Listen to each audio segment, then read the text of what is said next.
श्री बाळासाहेब भोकरे हे पुष्पहार अर्पण करतील. धन्यवाद. वरदे हरिविठ्ठल श्री ज्ञानदेव तुकार ज्ञानेश्वर महाराज तुकाराम महाराज सद्गुरु दादा महाराज अप्पा महाराज. कृष्णमूर्ती होय गे कळो आली सोय गे.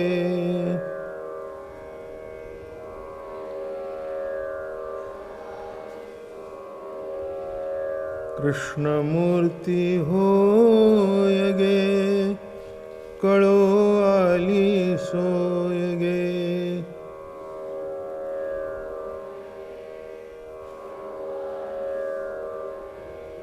प्राणाचा प्राण पाहता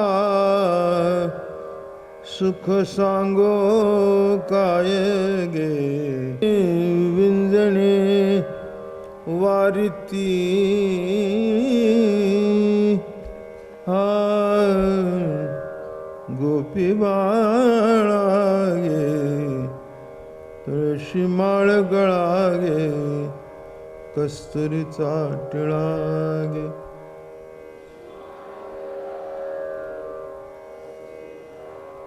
पितांबराची कास गे कसली सावकाश गे.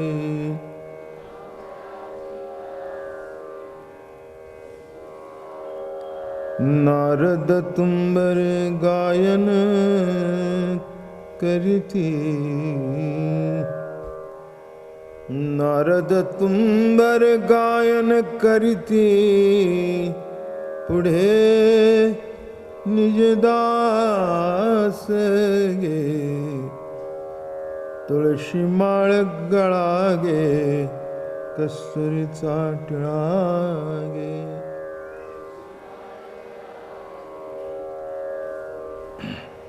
भक्त कृपेची माय गे ओळखू आली विठाई गे.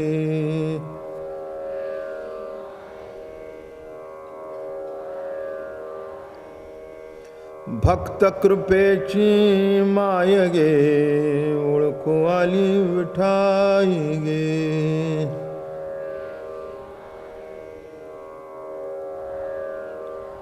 एका जनार्दनी विटे जोडिले पाय गे.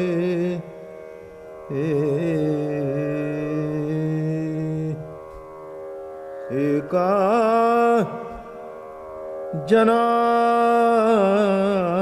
जनार्दनी विटे जोडिले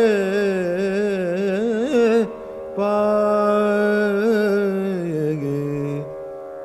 तुळशी माळ गळा गे कस्तुरीचा टिळा गे.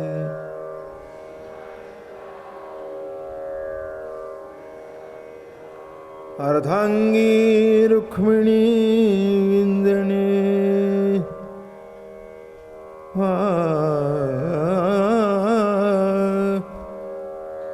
अर्धांगी रुक्मिणी विंजणे.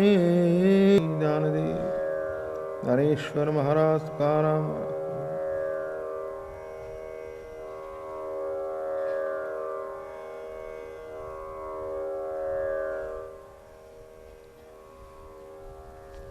माऊली महाविष्णू संत श्रेष्ठ ज्ञानेश्वर भगवान नाथ बाबा नामदेवराया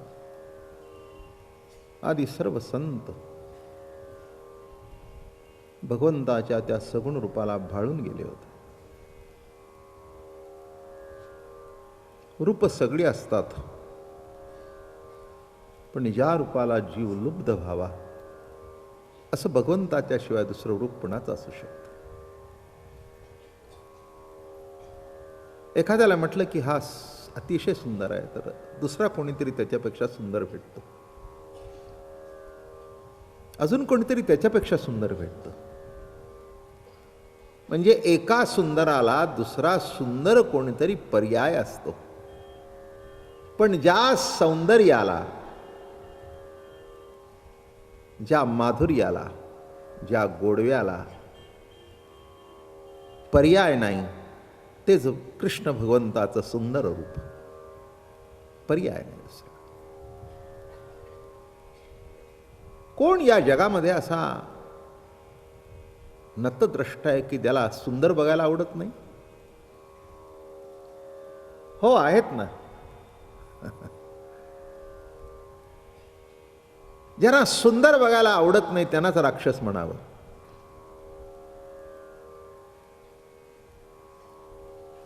म्हणून त्या सुंदराचा नायनाट करणं भगवंताचं स्वरूपच आहे ना. सत्यम शिवम सुंदरम. जे सत्य आहे त्या सत्याच्या ठिकाणी शिवत्व आहे, आणि जे शिवत्व आहे तेच सौंदर्यशाली आहे, अत्यंत सुंदर असं आहे, अत्यंत देखणं असं आहे. म्हणून प्रत्येकाला असं वाटतं की सुंदर दिसावं. प्रत्येक गोष्टीमध्ये आपण तेच करत असतो, नाही का? पण काही काही नाही, ते सुंदर असलेलं सुद्धा तोडफोड करावीशी वाटते. अशी विचित्र माणसं आहे. सध्या ती प्रवृत्ती जास्ती जागृत होते. एखाद्या वस्तूची नासधूस करणं,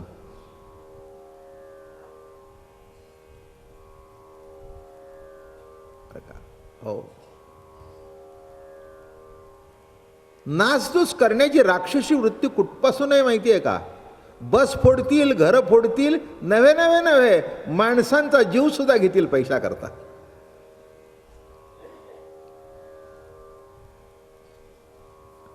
ही राक्षसी वृत्ती आहे.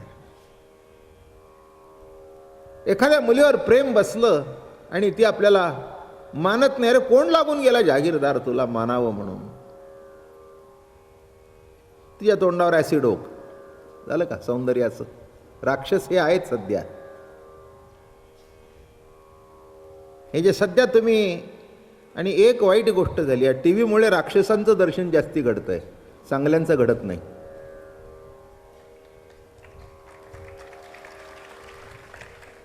माझं बोलणं कळलं का?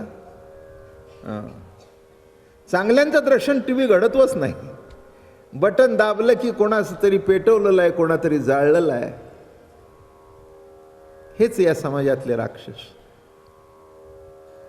म्हणून असं म्हणू नका की सुंदर चेहरा बघायला आवडतो. असं म्हणू नका की एखाद्याचा संसार चांगला चाललाय तो आपल्याला बघायला आवडतो. नाही, त्याचा संसार तुटलेला बघायला आवडतो. काय वृत्ती आहे? हीच राक्षसी वृत्ती. राक्षसी वृत्ती म्हणजे काय, नाही का?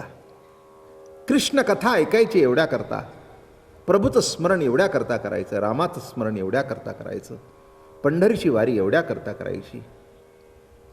ज्यांना काय वाटायचं ते वाटू दे, ज्यांना काय करायचं ते करू दे, ज्यांना आपल्याबद्दल काय चिंतन करायचं ते चिंतन करू दे. आपण त्याचं चांगलंच चिंतन करावं.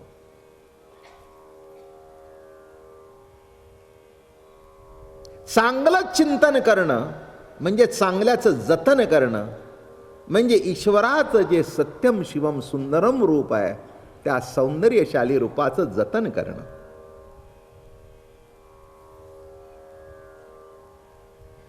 आणि म्हणून कृष्ण हा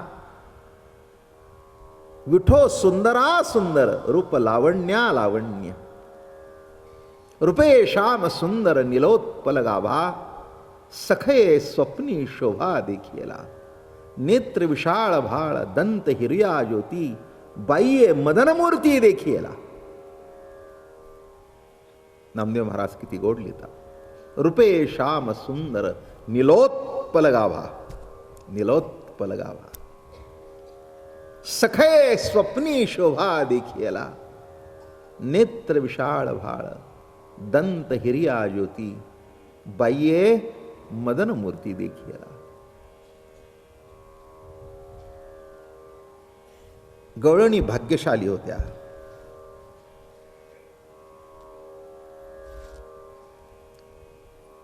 पूर्वजन्माचं सुकृत सगळं एकत्र आलं होतं, तिथे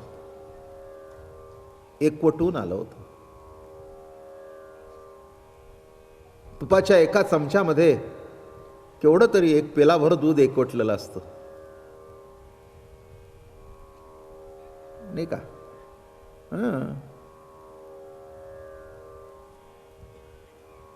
बायका रोज कितीतरी दूध घेतात, त्याच्यावरची साय काढून ठेवतात आणि मग महिनाभराने एक बाटली अशी तयार होते मोठी.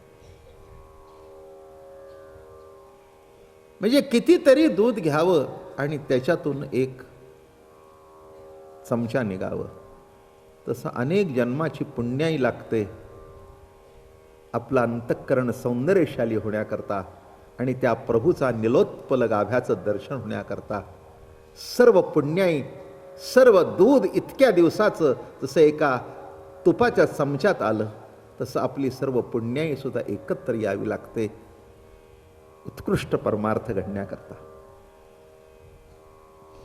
गवळणी ते सर्व भाग्य एकवटून घेऊन आल्या होत्या.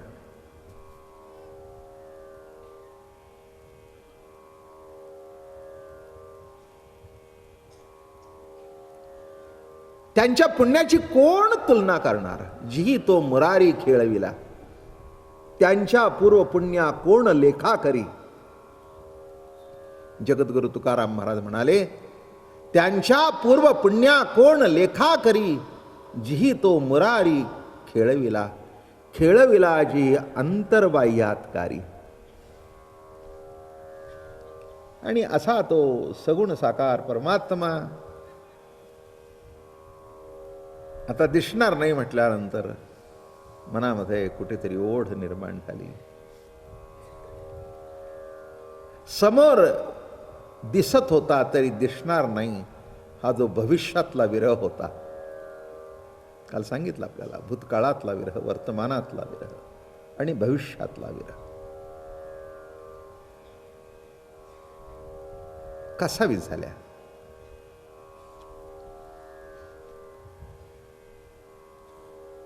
कळे ना काय करावं आता.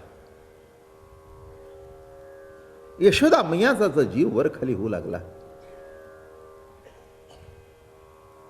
काळं बेंद्र नकट पोर असलं आपलं,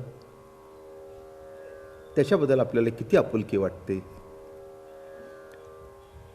त्याला ताप आला तर आपला जीव कासावीस होतो. आणि दृष्टी आड झालं तर किती दुःख असेल.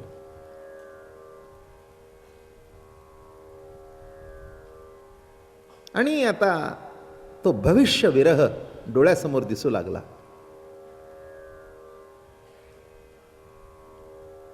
मैया कासावीस झाली. अक्रूरजी आमंत्रण घेऊन आले होते. मथुरेमध्ये महोत्सव होता, मोठे कुस्तीचे आखाडे होते, मोठे फड भरले होते. आणि त्याच्याकरता नंदजीला आमंत्रण होतं. नंद त्या भागातला पाटील होता.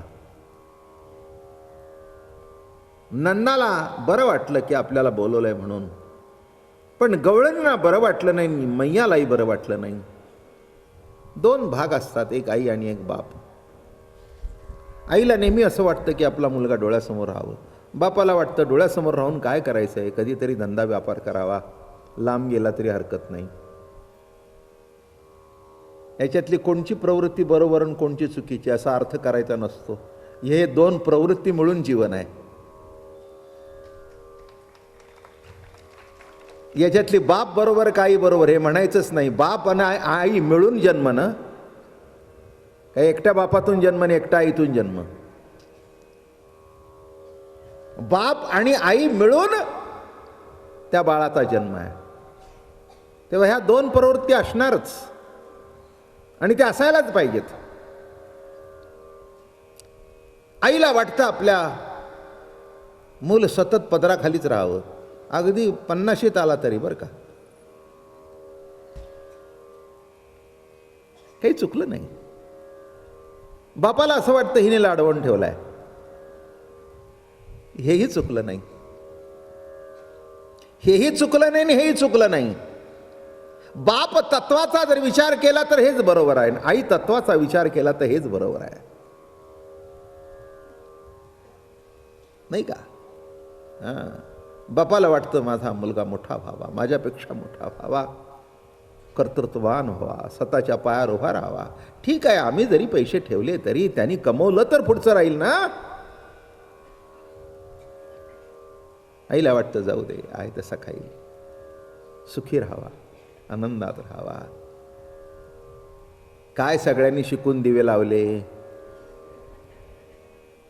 हे आर्ग्युमेंट चुकीचं का बरोबर मला करायचं नाही. हं, ही आई अशीच असते, कळलं. चुकीचं का बरोबर करू नका. आला का लक्षात. भलते असेल ते निकस इथे लावू नका, बरं का. आईचं प्रेम हे मातृप्रेम हे असंच असतं आणि असंच असायला पाहिजे. ते जर प्रेमाने जागा सोडली तर ती मास्तरीण झाली, आई नाही. शाळेतली मास्तरीण शाळा उतरली की शाळेच्या बाहेर पडते, घरी आल्यानंतर ती आई असते, ती निराळी. शाळेत ज्या चुका काढते ती चुका ती घरी सुधारत बसते आपल्या मुलाच्या. शाळेतल्या मुलांना सांगते अजिबात कॉपी करायचं नाही. मुलगा म्हणतो आहे उद्या पेपर आहे माझा. असं वय, बरं बरं मला माहिती आहेत प्रश्न, मी तुला काढून देतो, तेवढे पाठ करून जा.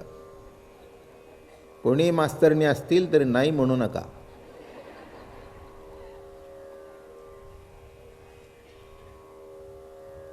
ते म्हणाल आमचं चुकलं का. मी चुकलं का बरोबर म्हटलं का. मी तुम्हाला चुकलंच नाही म्हणतोय.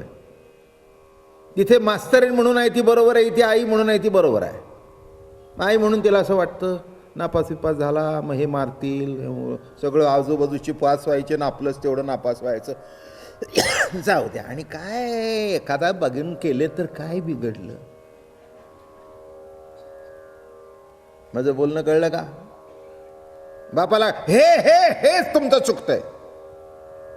मुलांना बिघडवायला कारण तू आहेस, तुझ्यामुळे पोरं बिघडतात. आलं का लक्षात. किती बाप. जाऊ द्या ओ, सगळेच काही कलेक्टर व्हायचेत का. कळलं का. तसं आमंत्रण आल्यानंतर नंद बाबाला खूप आनंद वाटला की आता आपला मुलगा, त्यालाही बोलवलंय म्हणजे आपला मुलगा दिसेल. आपला मुलगा तर किती गोजीरवाण आहे, किती देखणा आहे, किती सुंदर आहे. 11 वर्षाचंच पोर आहे. 11 वर्षाचे होते भगवान. हो. आणि यशोदाला वाटलं घरातून बाहेर पडू नये. म्हणे तुला कसं कसं काय कळत नाही ग. हा, आता काय लहान आहे का तो. 11 वर्षाचा झाला. किती वर्षाचा झाला. 11 वर्षाचा झाला. अगं दुसऱ्यांची पोरं गाया राखायला जातात, अमकं करतात तमकं करतात. बरोबर नाही. जायलाच पाहिजे, जगापुढे यायलाच पाहिजे. पण हे यशोदेला कधी बरोबर वाटलं नाही. काय नंदजीचं चुकतंय असं वाटलं. बरोबर आहे, हीच आई. आई तत्व जे आहे ना ते पालनीय तत्व आहे. प्रेमाचा निर्झर म्हणजे आई. प्रेमाचा निर्झर म्हणजे आई.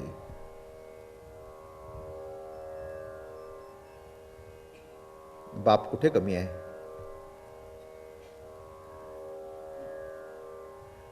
मी मागे सांगितलं आपल्याला, पुन्हा सांगत नाही. ज्याच्या डोळ्याच्या धारा दिसतात, जिच्या डोळ्याच्या धारा दिसतात ती आई, आणि ज्याच्या डोळ्याच्या धारा दिसत नाहीत तो बाप.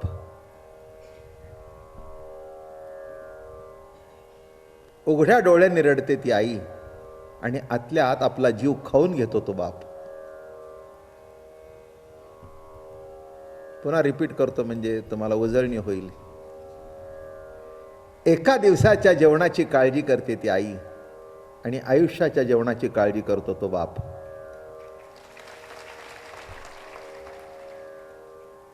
काय म्हटलं मी. विचारा इथल्या बायकांना सगळ्यांना. त्यांना एकच काळजी असते की सकाळी केलं तर संध्याकाळी काय करावं आणि संध्याकाळी केलं तर नाश्ता काय करावा, याच्यापेक्षा मर्यादा पुढे जात नाही.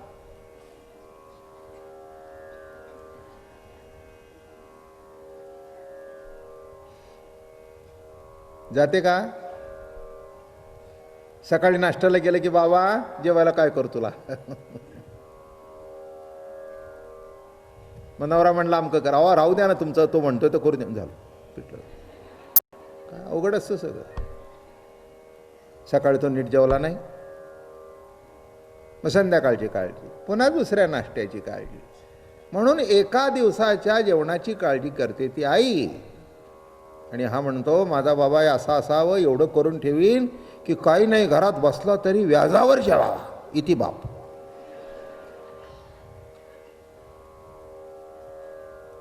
तुम्हाला काय वाटलं मी आईची स्तुती करतो म्हणजे बापाला खाली पाडेन? अरे असं कसं वाटलं? कोण बसला इथे? काही येडाबिडा आहे काय एवढं? मी काय ते उगीच त्या तसल्या कविता म्हणणार नाही, आई थोर तुझे उपकार. काय मी उलट प्रश्न विचारेन, आई थोर तुझे उपकार हे 1000% बरोबर आहे, पण बापाचे तितकेच उपकार आहेत हेही 1000% बरोबर आहे. हां, तुम्हाला काय वाटलं आईची स्तुती करेन म्हणजे मी माझी बाजू कमी पाडीन? अहो बापाला कमी काढलं म्हणजे मी मला कमी करण्यासारखं आहे. मला माहिती आहे ना बाप काय आहे तो.